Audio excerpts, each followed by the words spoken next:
Hello everyone, welcome to episode 16 of Priviso Live, your dose of insights and tips on information security, ICT legislation and risk, brought to you by Priviso Consulting. After a couple of esoteric episodes, we're focused in this episode on a practical security management issue. Hello all, Stephen here. You know, Lyn, the start of a new year after the holiday break is different from the rest of the year's experience for many of us. That's true.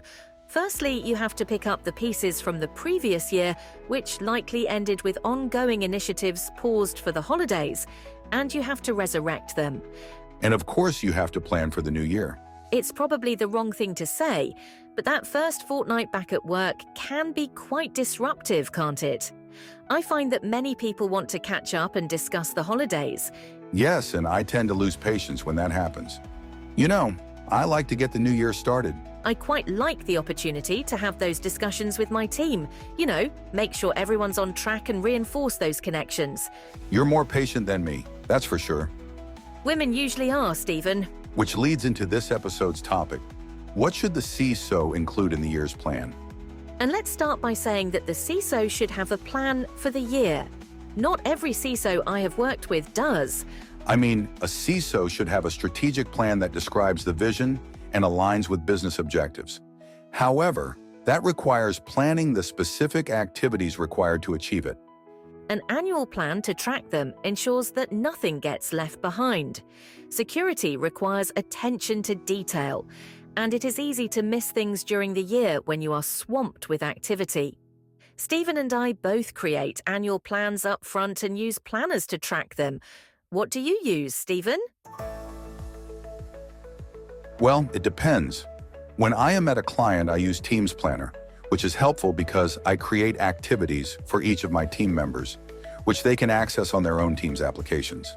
If that's unavailable, I will use SWIT or even just a reminder application. Yes, I do the same with Teams. Sometimes I also use Monday or ClickUp. I must have an easily accessible reference, especially when many things happen simultaneously. So, what approach do you take to annual planning, Lyn?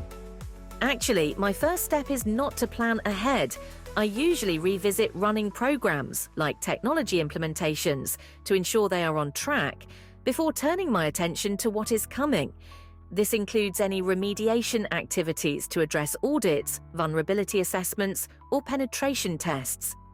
My first port of call is to talk to the business heads about the year's business strategy and ensure that I am aligned. This doesn't have to take long, but it can prevent you being caught unawares during the year. That is important, but I remember sitting with the management team at a client and asking for their business strategy for the year. They laughed and said to grow profit by 10%. To be honest, I have heard that more than once, which doesn't help moderate your strategy. I know. And this is a big ask. If you have their confidence, they may indicate some key activities like acquisitions, retrenchments, shifts into new markets, that sort of thing. That will help to compile a strategic plan, yes. My next step, though, is to schedule the activities that I have to do every year. Which are? Well, there are not many, but they are all important.